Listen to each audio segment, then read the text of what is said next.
right, what's going on, everyone? It's been a little while since we've gone live. How we all doing? We'll let everyone get in here. If you could give us a thumbs up, that would be awesome. Try to get a bunch of those. But if you guys can hear me, I want to make sure the microphone volume is solid.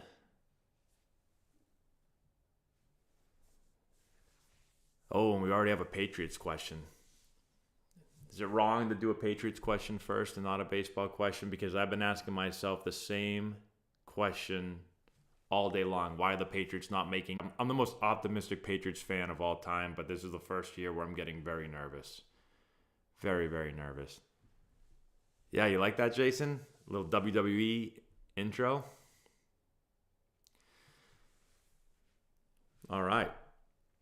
So, haven't shaved in a while. A little bit of a mess right now. Haven't done a live in a while. Been super busy. Been working pretty much all day, every day.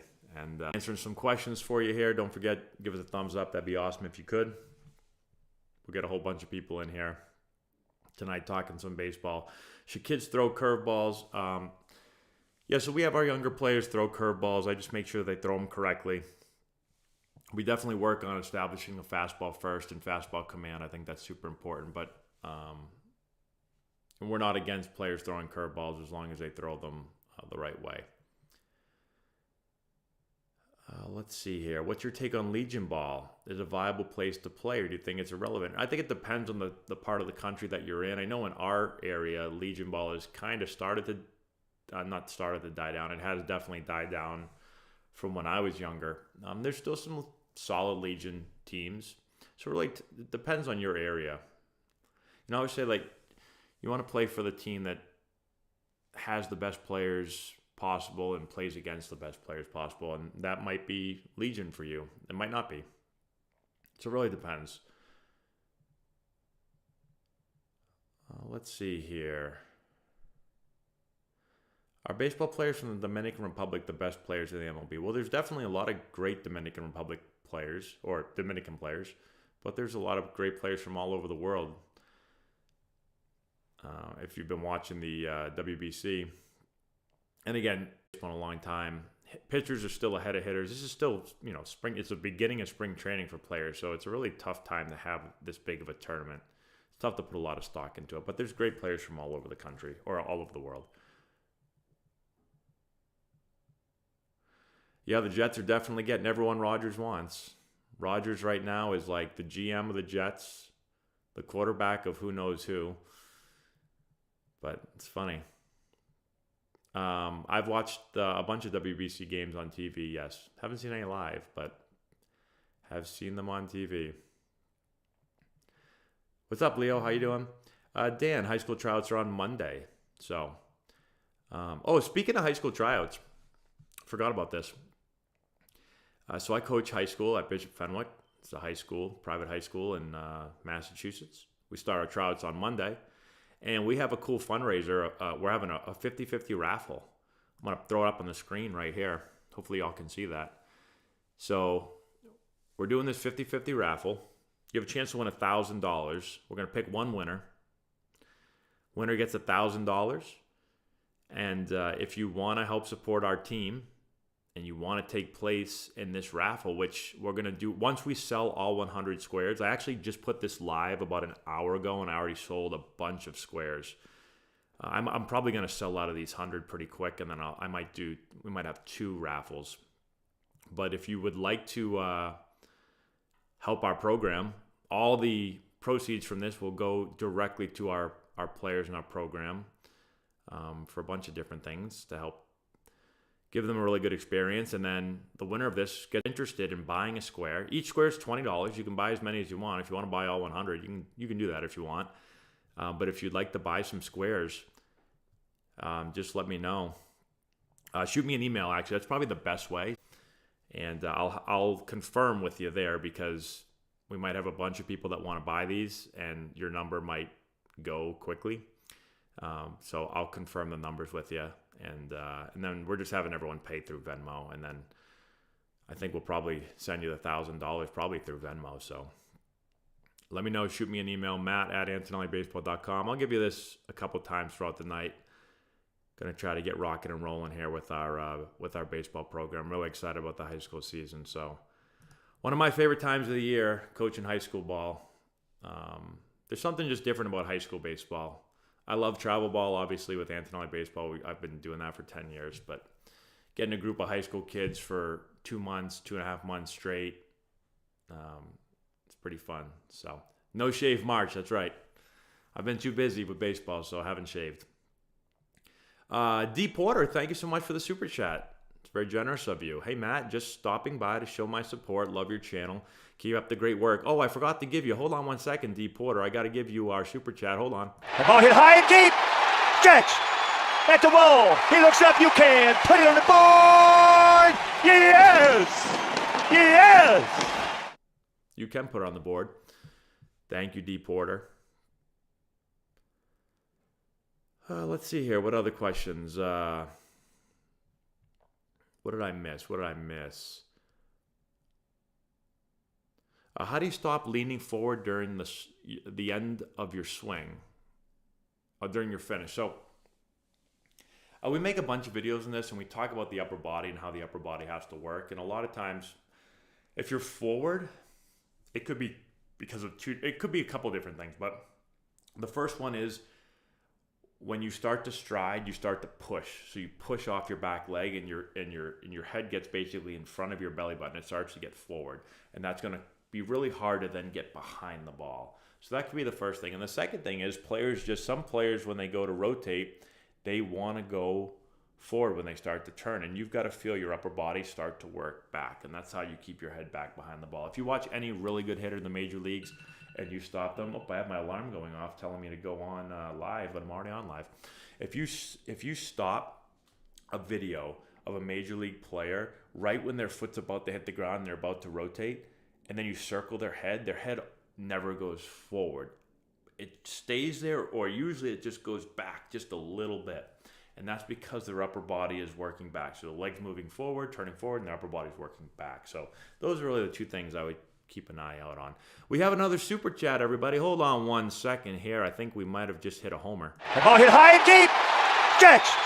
At the wall. He looks up. You can put it on the board.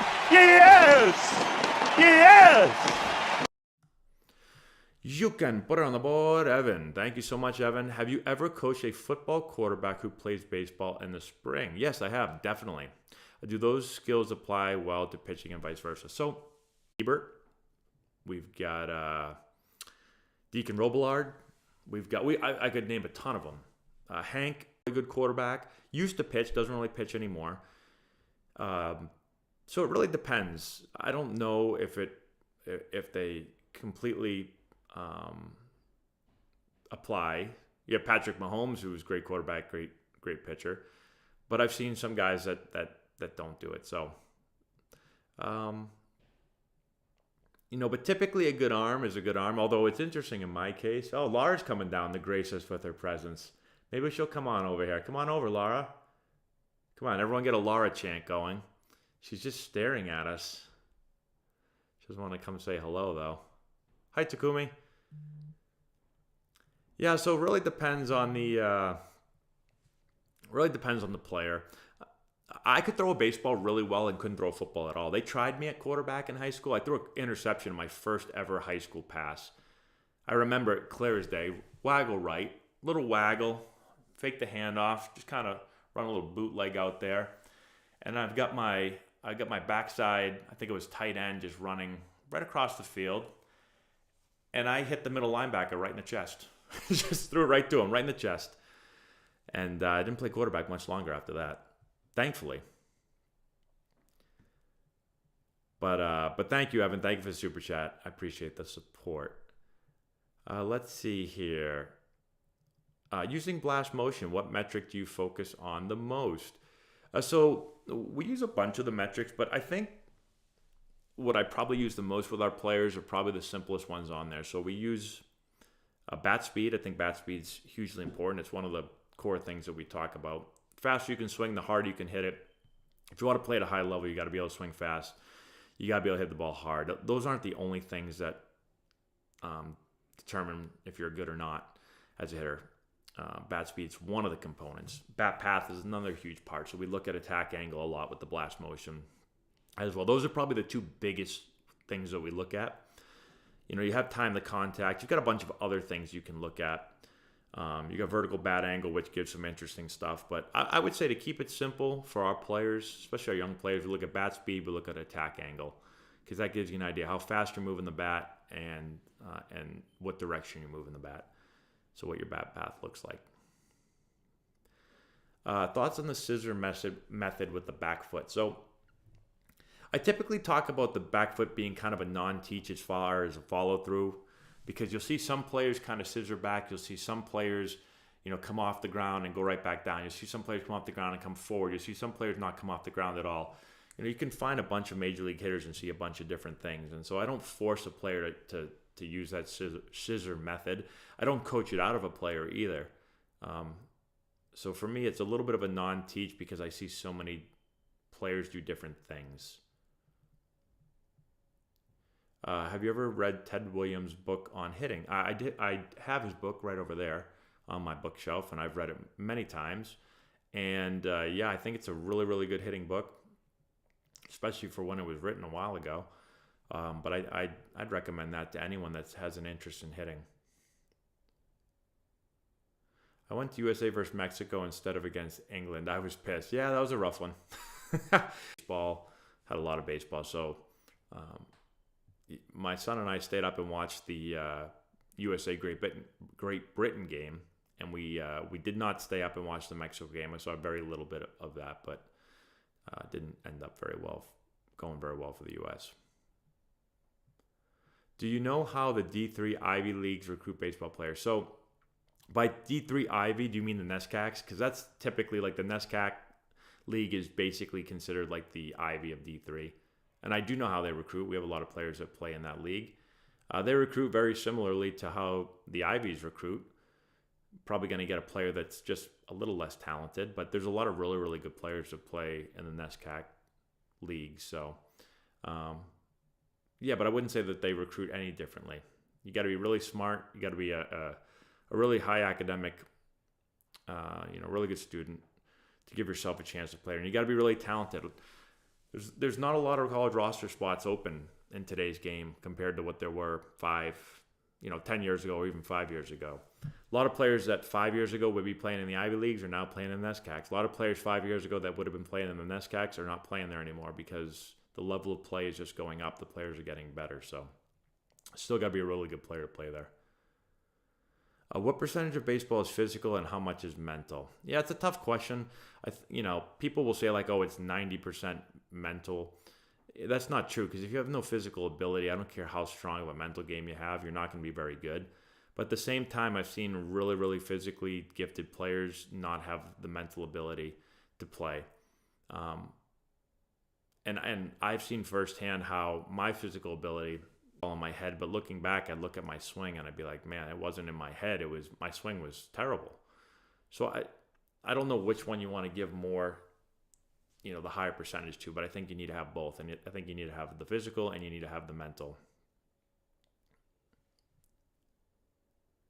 How many stolen bases am I getting with these bigger bases? Well, right now, none. I'd pull my hamstring first time stealing, but I don't know. I didn't have enough. I don't think I've ever even attempted a stolen base in the major leagues. The most I had in the minor leagues, I think, was right around 30. How many could I steal in the big leagues? I don't know. Could probably steal a decent amount back in the day. Got to get on base to steal, though, so that was my problem sometimes. Best hitting drill to improve timing. Man, there's a lot of hitting drills. If you go, you're on our YouTube page right now. If you go to our hitting playlist, I have videos on timing, and I have some drills in there. I also have a swing course, which has like 50-something drills. Again, I don't know if you want to go that route right now. Maybe start with our YouTube videos if you haven't seen those, and then you can check out our course, which is on our website. But there's a ton of drills on our YouTube channel. Set up to receive a throw at first. Both heels on the bag or throwing side heel in the middle of the bag. Yeah, so I'll usually sprint to the bag if I'm a right-hander. I'll sprint to the bag. I'll touch the bag with my left foot first, and then I'll kind of pivot and get my right heel on the bag. It's probably somewhere towards the middle. I don't put both heels on the bag because, well, now the bags are bigger, but I typically have my left foot off the bag. My right heel is kind of on the front part of the bag. And then you can always maneuver, depending on where the throw goes, you can move a little bit more left or right if you need to gain a few extra inches on the bag. But that's how I do it. But I do get kind of squared up. I get my right heel on the bag. I'm making sure that I'm not striding early. I'm in a position where I can maneuver back and forth on the bag if I need to, and then I can take my left foot and stride to the ball once I see it thrown. When turning the barrel back during the swing, is it more of a snap of the wrist, in your opinion, to get the barrel back? Yeah, so when I turn the barrel back, what I feel is I start to make this move, and let me get my hand in the camera here. I do start to get palm up, palm down. Now, I don't try to like do this as fast as I can personally for me. I do try to get palm up, palm down though. So it really depends. A lot of it I think is on, like I'm making this move, then I do try to get a little bit more palm up, palm down. Some players that try to do this will, some will lead with their right arm. And so it really depends on are you getting the barrel to turn rearward? If you are, then great. We don't have to, we're just going to keep doing it. If you're not, if you're doing something else, then we try different feels to see. So again, it really depends. Some players feel like they're really turning their palm up back this way fast, and some players don't feel like that at all. Some players feel like they're like hammering down on the ball. You actually talk to a lot of major league players, and they'll show this move, and they'll feel like they're doing this when they're actually doing that. So it really just depends. Feel is an interesting thing, and feel and real aren't always the same. And we have another super chat here. Hold on one sec. I just saw it pop up. It's somewhere over here, and I can't find it now. Oh, there we are. D. Porter. The ball hit high and deep. Catch at the wall. He looks up. You can put it on the board. Yes. Yes. Thank you so much again, D. Porter, for the super chat. Second of the night. You're on fire. One more thing. I tell anyone who will listen about, hey, Matt, you got to start earning that money, and it gets laughs every time. Classic story. Yes, I tell that story a lot too, and I miss my days. Back in the day, Wade LeBlanc was the one that would always bring that up a lot outside of that game when something would happen, and he would give his, come on, Matt, got to start earning some of that money. One of his favorite quotes. Lara Faze for Vail. Yeah, I thought we were going to get a Lara Faze for Vail. No, I didn't. I knew she wasn't going to do that for us. Everyone give the video a thumbs up if you could. Let's see how many people we have in here. Almost 100 people tonight. Perfect. All right, so we got a whole lot of questions again. Tons of questions. I'm going to give another quick shout out with high school season because I just saw best high school college summer development options besides playing. I'm going to get to that question in a second. Anytime I see a high school question, I'm going to give a shout out to our high school, Bishop Fenwick High School, where I am the baseball coach there. So season starts on Monday. Well, tryouts do. Buy one, you can buy two, you can buy 100. Buy as many as you want. So if you'd like to buy one, just shoot me an email, Matt, at like to buy, and how many you'd like to buy and all that stuff, and I'll confirm with you, and then I can send you my Venmo, and then we're going to do a live drawing on Facebook, and if you win $1,000. It's not too bad. What would you buy with $1,000? It's a good question. I'm trying to think what I want right now. I don't really typically want anything. Oh, I'm getting a new HitTrax actually, which is going to be awesome. We have a new HitTrax system coming into our facility next week, which is going to be fantastic. That wasn't $1,000. That was a lot more than $1,000. I think we spent like almost $16,000 on that. Might be $17,000 when you get the I think it's like $1,500 a month to use, but it was a lot of money, but our players are really going to like it, so that'll be fun.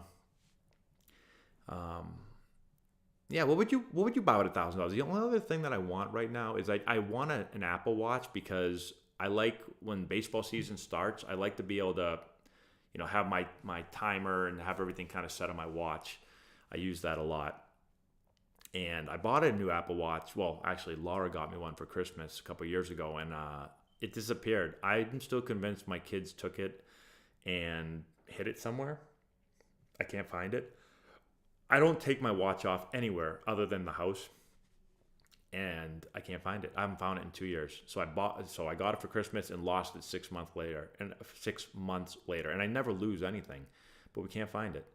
And when you look it up on, Find My Phone or whatever the hell it is, Find My Apple Watch, it can't tell me where it is. I'm assuming because the battery has been dead. Anyways, oh man, we've got the real Michael Myers in the house tonight with a super chat. The ball hit high and deep. Stretch at the wall. He looks up. You can put it on the board. Yes, yes. All right, the real Michael Myers. It's gonna be tough to hit with that mask on, but we'll try to help you here, Mike. I'm in a men's league, or I'm a men's leaguer, but I've really been trying to dial in my swing. Sometimes I feel like if I go 70% of power, I find the barrel a lot easier and hit the ball well. Any tips for finding barrel at 100%? Yeah, so here's the thing with, what percentage you feel like you're swinging at. So you can, again, this feel question is an interesting one because you can ask a whole bunch of different players. They're going to give you different answers. Like, David Ortiz, I heard him say a lot, I swing hard just in case I hit it. But then you'll talk to some other players that say, I swing 80%, I swing 75%, I don't swing 100%. And technically, see, here's the thing. Some people think 100% is like, when they go 100%, they comes flying out. And now they're just like, all of a sudden they start staying over the plate, do the work. And so that's where, if you feel like at 100%, you're not finding barrel, it might be just because your 100% is getting too, muscling up too much, using your upper body, getting too rotational. And so at a 70, 80%, you might start to be calmer with your upper body, and you might be able to stay in good posture and over the plate and feel your barrel working through the zone better. And so for you, 70% might be it. 100% might just not be for you. Again, your 100% feel is just not a great feel. Now, when I want to hit there, 100% is I'm going fast, but I'm staying over the plate. So I'm staying. I know this camera is kind of tough to see what I'm doing, but I'm not yanking with my upper body hard. So hopefully that helps, Mike. If I was ever a closer, actually, I would use your song, by the way. That if you throw 100 and come out to, Michael Myers song, that's scary. I wouldn't want to hit against that guy. All right, let's see. I got a whole lot of questions here, everybody. Tons of questions.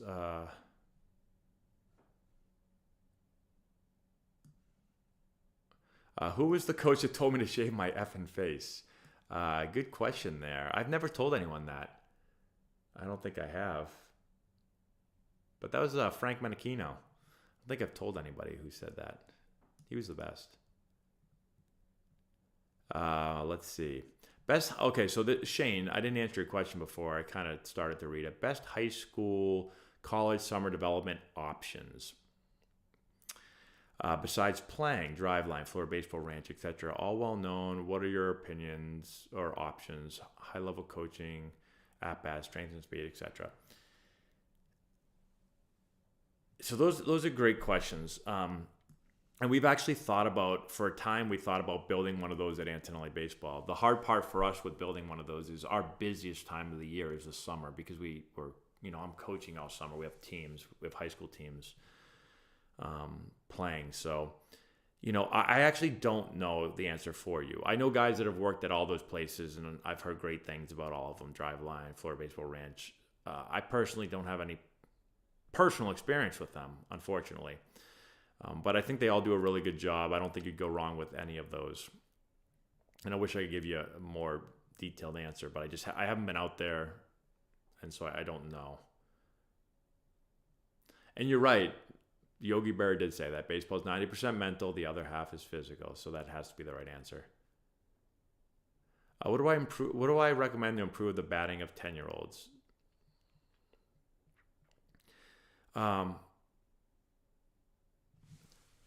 Well, the easiest thing and the first thing is to just hit, to swing, to play, to have fun. If you want to hit, then you got to hit is the big thing. I know a lot of players that want to hit and they don't ever hit, and then they're like, why don't I hit? I'm like, because you don't hit. you have to swing a lot. All the best players I played with, most of them, they hit a ton. They hit before practice, hit during practice, hit after practice, hit on their own. They were grabbing people, whether it was, brothers, sisters, parents, grandparents, friends, whoever, let's go to the park, let's go swing. Or they're just going down and hitting on their own, finding a way to get swings in. So, the best hitters hit. So, I think the saying that, well, there's a lot of sayings, but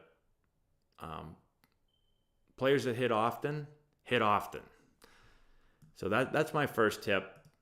And then, again, there's so many different things that you can get into mechanically. But as a 10-year-old, like my son's 8 years old, I don't go crazy with it. I let him swing the bat a lot. We talk about some things. I've put up some videos on my philosophy on coaching him if you want to check those out. If you type in on YouTube just youth hitting drills, you'll probably see a bunch of my videos come up. You can check those out. But just keep it fun and let him swing it.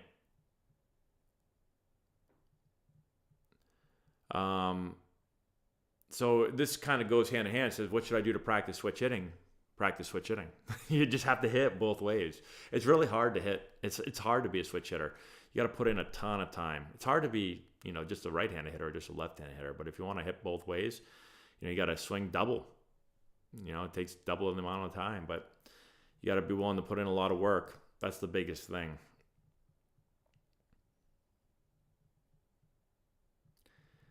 Let's see here. Let's see if I'm missing anything. If everyone give the video a thumbs up, that would be awesome.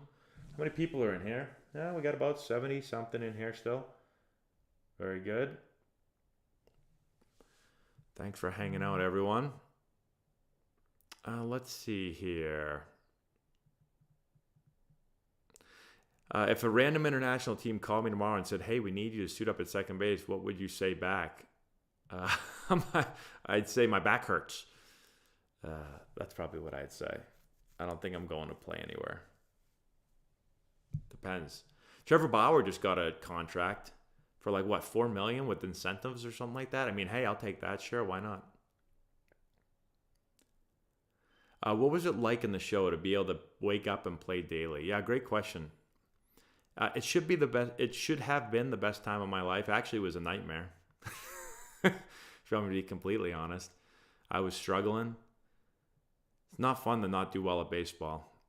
There are a lot of other dynamics in play that I've talked about in a lot of my videos, but yeah, I didn't, I hit 200 and I was hitting 250 at one point, but it was a struggle. I was trying to work on a new swing and, trying to perform and a lot of pressure. You want to do well because if you don't do well, you might never get called back up again. Kind of what happened to me. So, it should have been awesome. It should be like, I don't know. I'm trying to think of comparing it to something that should be amazing, and it really wore on me mentally because, not only are you struggling, but you're struggling at the highest level. With 50,000 people watching every night on television, everybody's watching your every move, so it can be stressful.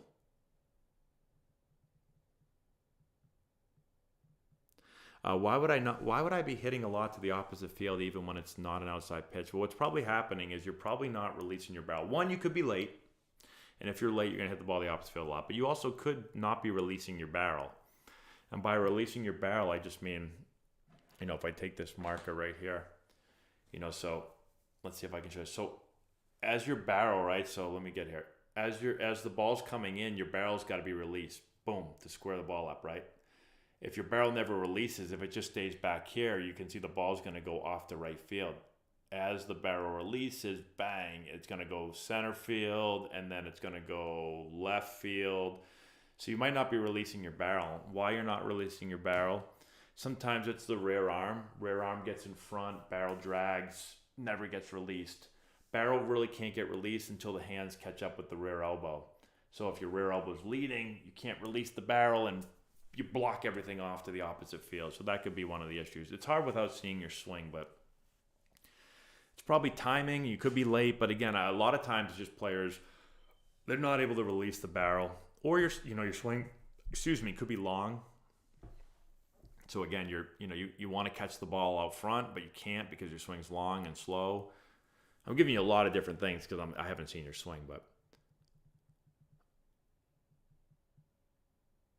let's see what else here. Nakona gloves. What do you think of them? So I've only put one Nakona glove on my hand in my life, and it was probably about 15 years ago. It was a long time ago, and I didn't like it, but that was 15 years ago, so I don't want to say anything bad. Like, I don't know if you've followed my channel for a while, I've talked about gloves, and my first glove was a Nike glove, and it was terrible back then, back in 2006.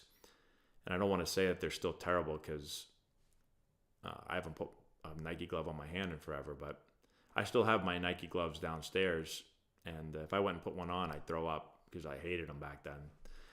I'm sure they're way better now. Matt, do you ever play the game Out of the Park Baseball? I try to draft you when I can. Well, your team must stink then. I'm just kidding. I mean, it might. I appreciate you drafting me, though. I actually do have the game Out of the Park Baseball, and I have played it. I've never really gotten super into it because I just am so busy all the time that I just can't dedicate much time to it. But I do have it. I tried it. I played with my son. He was into it for a little bit, but then he got bored because he's not really playing. He'd rather play MLB The Show. What exit velo did you last get on HitTrax? So I hit off the Rapsodo about a month ago and got 97. That was my first time hitting in like a year or maybe longer. But when I get the HitTrax next week, we're going to start making a lot more videos of me hitting and our players hitting, as long as I don't hurt myself. Every time I try to hit too much, I hurt myself. But I'll put up a bunch of videos using different bats and stuff like that. So looking forward for the HitTrax to come in. What about the Patriots losing their best wide receiver? Yeah, Jacoby Ellsbury. Whoa, that's in the Wayback Machine right there. That's a former teammate of mine. Jacoby Myers going to the Raiders. I knew the Patriots weren't going to sign him. I knew he was gone. I thought there was no way he was coming back. I had actually heard rumors he was going to get paid more than he actually did. I think he got 3 years for $33 million or something like that, right around that. I had heard rumors that he could get more. I didn't think the Patriots were ever going to come close to matching whatever he got. So I figured he was gone. Really good player. I like him a lot. Super tough player. Low round pick that worked really hard and really, pushed his way onto the team, and then did really well. Was a great third down option. Finally started scoring some touchdowns this year. I think he had 6 this year. I had only 2 last year. I like him a lot, but again, unfortunately, I knew they weren't going to pay him. So hopefully Tyquan Thornton can step up in his second year and play well, and maybe they'll play Kendrick Bourne a little bit more, and Devontae Parker does something, and they might draft someone too. Who knows? All right, let's see. Is it cool to be in a video game? It's only cool to be in a video game. Yeah, yes, it's cool to be in a video game. It's not so cool when you look at your stats and they're terrible. When you're. So I'll tell you a quick video game story. My sophomore year in college was the first year that NCAA came out with a game on Xbox. It was basically like MLB The Show, but with college players. And I remember we got the game and we came back to my apartment and played. And we were all so excited. We were like, we're all in a video game. And my guy was horrible. Nothing about me was right.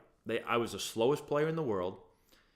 And I actually could run fast in real life. I had horrible contact skills, and that's all I could do well in real life. And then I had pretty good power, which was odd. It was like they just randomly threw a bunch of,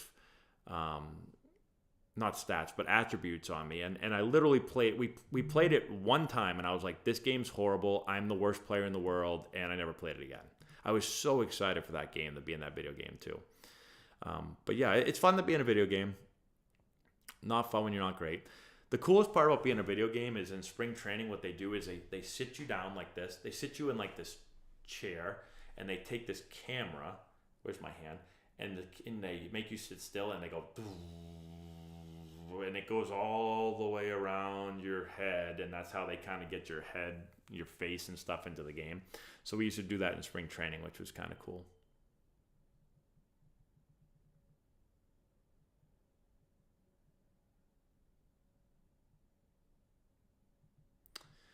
All right, let's see here.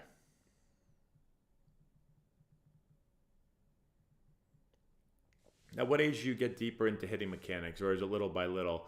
Yeah, it depends on the player, depends on what they need. You know, like with my son, I don't talk a whole lot about mechanics with him. I mean, I say that, I say that, and then people think that I don't say anything to him, and I actually do. I just mean, like, I'm not going to coach him being 8 years old like I would coach a kid being 16. So, you know, I do try to keep it simple with the younger kids. But there's, for instance, like we have 11-year-olds that I talk a lot about. When you watch our videos and see stuff on there, like I talk to our 11-year-olds about some of that stuff. Because here's the thing. If I see an 11-year-old swinging incorrectly and they're not hitting at all, why am I just going to let them continue to hit incorrectly? Like, now, there's two ways to coach players when it comes to mechanics. You can, and we mix these together. You can tell the player what, you know, show the player what they're doing physically, and then you can talk to them about, okay, trying to do some different things physically, which I think are important. And then you can set up drills and set up the environment so that that environment, that drill is going to hopefully promote some of the movements that you want to accomplish without actually telling the player, like, do this with your left hand and do this with your stride foot, right? So it's a combination of both. Some players, some coaches say, like, you know, they only want to create an environment for the player and not get into the mechanics. And in my opinion, like that, I don't think that's bad, but I haven't found that just doing that works. I try to use a combination of both. That's what I found, again, has worked best for me, because I've taken plenty of players and put them in an environment where, you know, I feel like this. I want to make sure I'm not confusing the player. I only give the player as much as they need to hopefully help them again. And they have to be able to understand. It doesn't matter how much the coach understands and how smart the coach is and all that. It really comes down to how much the player can actually grasp and then implement. So, and again, every player is different. Some players need more information. Some players need less information. It's important to get to know the player. If everyone give the video a thumbs up, that would be awesome again. And I am going to go one more time, because I see another thing about, well, this isn't exactly about high school, but it's about some questions that remind me of the high school season. So we're going to talk one more time about our Fenwick 50-50 raffle. If you'd like to win $1,000, have the chance to win $1,000. This is our fundraiser for our Bishop Fenwick baseball team. I'm the head coach there. Second year this year. So looking forward to this season. Should be a really good season for us, hopefully. Got a lot of good players. And, you know, really trying to build upon what we did last year, my first season there as a head coach. So all you got, we're going to draw our number. And you can buy as many of these as you want. $20 a square. If you want to guarantee you win, just buy 100 of them. And you'll win. Actually, that's not a bad idea. Actually, I guess it is a bad idea, because you'd pay $2,000 and you'd only win $1,000. So probably not the best idea, but hey, you'd be supporting our program, so go for it. But if you want to buy one of these squares, or if you want to buy a bunch of them, shoot me an email, matt@antonellibaseball.com. Tell me which numbers you want and how many you want to buy. And I will confirm with you, because two people at the same time might ask for numbers 1 through 10, and I can't give you double numbers. So once we sell all 100, we'll probably do another one. I've already sold a ton of them. I put it online right before I got on here, and I had a bunch of people buying, like, a lot of them up. So we probably, by that now, we might not have a whole lot of numbers left, but I'll make sure to get you guys your numbers some way, or if yours are taken, I'll give you maybe my favorite numbers. But just shoot me an email. Matt well, not all the money. Half the money goes towards our program and helping our players and then half the money goes to the winner. All right, let's see. When will Video Game Matt be back? Great question. MLB, let's see. The show 23 comes out that San Diego Studios sends me. So he will be back. I was going to play recently, but then I was like, the new game comes out in basically 2 weeks, less than 2 weeks for me. And I was like, let's just start Video Game Matt right off with the new game. I'm thinking about building another Diamond Dynasty team with my son. That's always fun, especially when the game first comes out. So that's probably when he'll be back. Ways to gain confidence. Yeah, confidence and hard work typically go together. So the harder you work, the more confidence you typically get. You got to have good, there's a lot of things that you can do. I have a ton of info on this, and I've made a lot of videos on this too. Go on our YouTube channel again and go into, I have a playlist, The Mental Game. You can check it out. And I've been asked about 1,000 times to make a course on just the mental aspects of hitting and hitting approach and that stuff. And I actually have all the info down, but I haven't filmed it yet, and I need to do that. Because there's so many different ways to improve your confidence and to help your mindset and your mental state. Put in the work and you feel like you deserve to do well because you work really hard, you'll have more confidence in most cases. Like when I've fielded 1 million ground balls and worked my you-know-what off, I've always felt better about myself in the field. If I've shown up and haven't put in the work, I don't feel as confident. Not just in baseball, but that's in anything. Just think about it as we've all taken tests in class.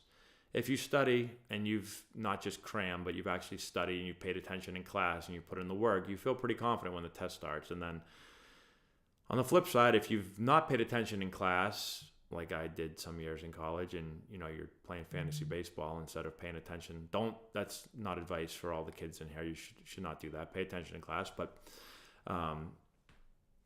if you're playing fantasy baseball in class and then you're not studying and not doing your homework, well, you're not going to be very confident when you take the test. And it's similar when it comes to baseball. So it starts there, and there's a lot of techniques, self-talk and making sure that you're saying the right things and thinking the right way and thinking about what you want to do and not what you don't want to do. Breathing has a huge part of it, making sure that you can slow your heart rate and, being able to have a clear mind. And these are all the things I talked about in our videos and I want to put on the course, but I'll get them out there eventually for everybody. Little League versus Pony League and your general thoughts. So we have Little League around here, so I don't really know much about Pony League. So I can't really say. I know Little League around here is crazy because it's too small. The players are too big. We also have 50-70. I don't know what they call that. Is that Pony League? I don't know what that is. Maybe you call it Pony League. I don't know what they call it around here. I just call it 50-70 ball. But that's what we play for travel ball. And it's just, even that field feels really small, but the Little League field feels so tiny. I can't even imagine. Like my son last year, he's an 8-year-old this year. So as a 7-year-old last year, he pitched on like Little League Diamond at 7. And he's like, I feel like he's blowing fastballs like by people. And I know the other kids are like 7 and 8 and 9, but like I'm sitting there watching this and I'm like, this is what he's supposed to play on when he's 12? Like, so he's 7 now, so he's going to play on it as an 8, a 9, a 10, 11, a 12. 5 more years on this field? Like he's going to be, it's just too small. So, anyways, how can you make varsity as a freshman? You got to be really good. The way you make varsity as a freshman is the same way you make varsity as a sophomore and varsity as a junior and even varsity as a senior. Sometimes they'll just put a senior on because he's a senior, but there's no different way. You just got to be better than the other players. And that comes back to work ethic and being dedicated and all the things we talk about on our channel.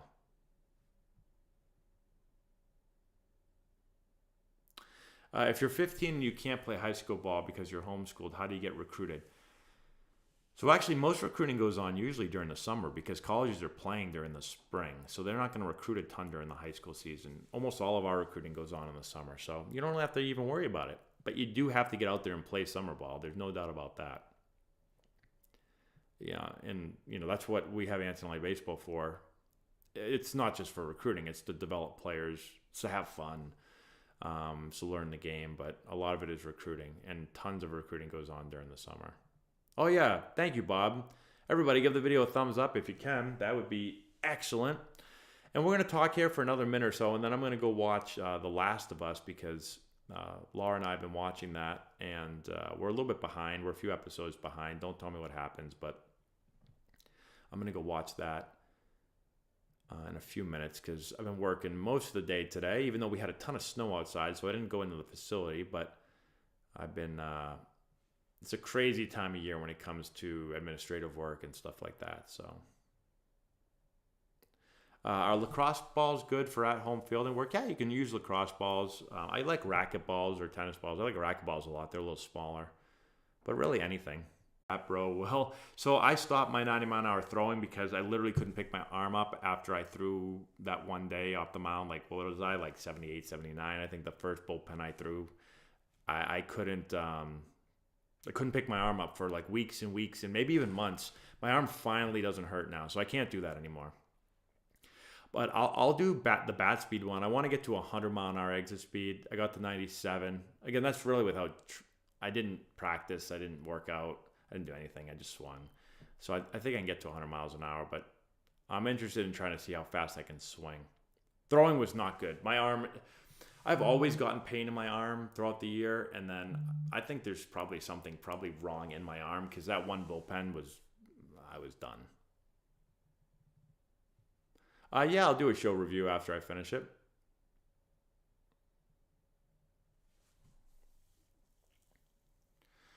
You're 20 years old. You graduated in 21. What would be... Oh, you graduated young. Or you're saying you graduated high school in 21. What should be the best way to get scouted, and what do college coaches look for in a Twitter profile? So you can put a recruiting video together. And depending on what position you are, just put whatever it is you're asked to do in a game. So if you're a hitter, put in 10 swings, put in some of your fielding. If you have game footage, which by now, at this point, you probably don't, but maybe just put your phone on and go out and have someone hit you some balls. And just throw that on there, put yourself running. Make it short and sweet and put your best stuff, and that's it, and send it out. And really all it's doing is it's trying to, you're going to email schools, and you need to have a video, because if you email, colleges and you don't have a video, the email is going to go in the trash. And so you've got to have, when they read your email, they're going to want to look at some video of you and at least see, like, okay, is this person legit or not? So when I coached in college, I would get the videos of players, and I could tell it pretty quickly within, 30 seconds. All right, is this player someone I want to actually pursue? Like, not offer, but am I going to go watch them play?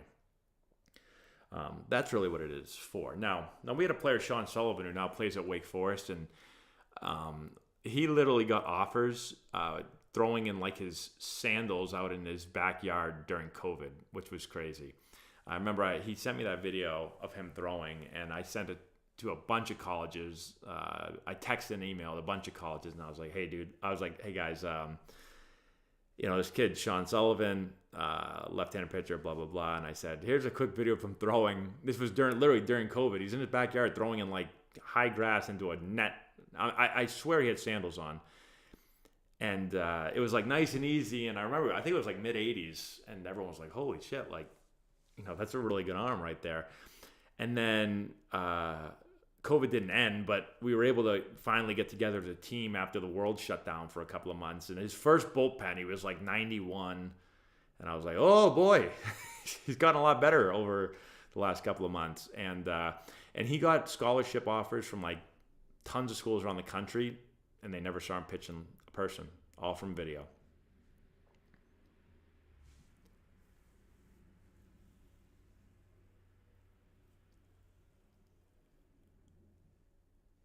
Let's see. Hey, Matt, do college coaches care about how good your summer team is? We're good, but not elite. I'm the best on the team.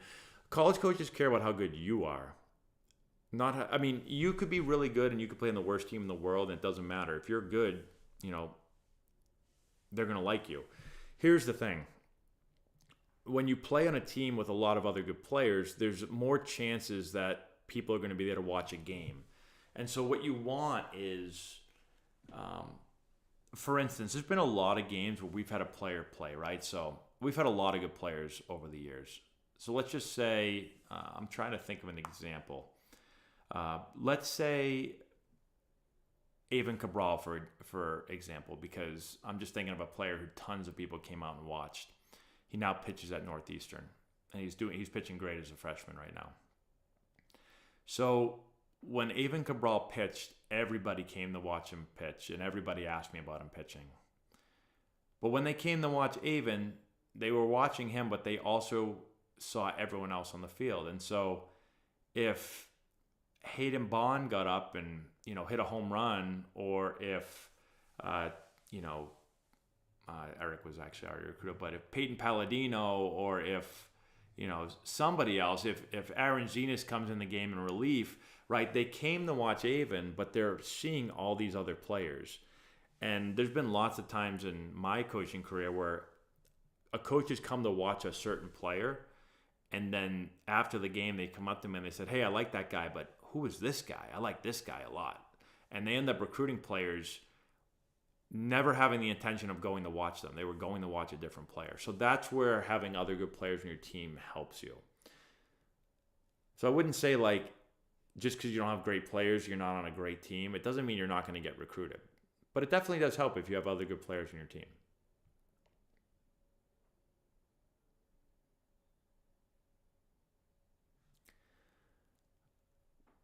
I can do a video on blocking. Yes, I can.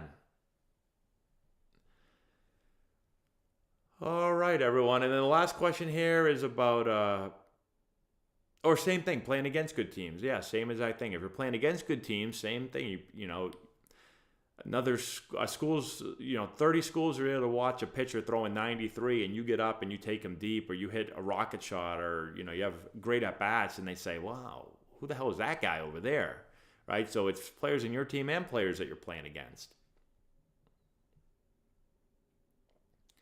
Exercise to improve swing path. Yeah, there's a lot of drills. I can't really describe them right on here. You just go on our YouTube channel, which you're on again already, and go over to the hitting playlist, and you'll see a bunch of videos and drills and all kinds of stuff that'll help your path. And then Perfect Game. I don't think we've ever had anyone play for them. All right, everyone. So, last quick call again. If you want to be part of a 50-50 raffle for our high school baseball team, if you want to support the program and a chance to win $1,000, shoot me an email, matt@antonibaseball.com. Let me know what numbers you want to buy. They're $20 a square. You can buy as many squares as you want. Good luck to everybody. I appreciate your support, and our players do as well. And with all of that, I am going to go watch The Last of Us and go to bed. Hopefully don't get too scared. I'm not scared. I like scary movies. It's not a scary movie. It's a show. Laura did not sleep well last night. Like, she was very, she kept getting scared that, fungus was coming after her or something. I don't know. And thank you, Dustin. I appreciate that. I'm glad they help you. Hopefully our videos help everyone else. Again, give the video a like. Let me know if you want to participate in that 50-50 raffle. Should be fun. Good luck to you if you decide to play. Shoot me an email again, matt@antonibaseball.com. And you don't have to be in our state to buy a square. No, you can be anywhere. I'm just going to have you, we're just going to collect the money on Venmo, and then we're going to do the live drawing on Facebook. And if you win, I'll just Venmo you $1,000. And then the other $1,000 that is raised will go to our team and, help us with a bunch of stuff to help support our players and our program and give them all a good experience. So that's all we've got. Thanks again, everyone, for watching. I appreciate it. And I hope you all have a great night. And I'll do this again at some point soon, especially as we get closer and closer to the baseball season. I'm going to go get scared now by some, I don't know what you call them. Not zombies. Maybe they are zombies. I don't know what they are. But they freak me out a little bit. Talk to you later.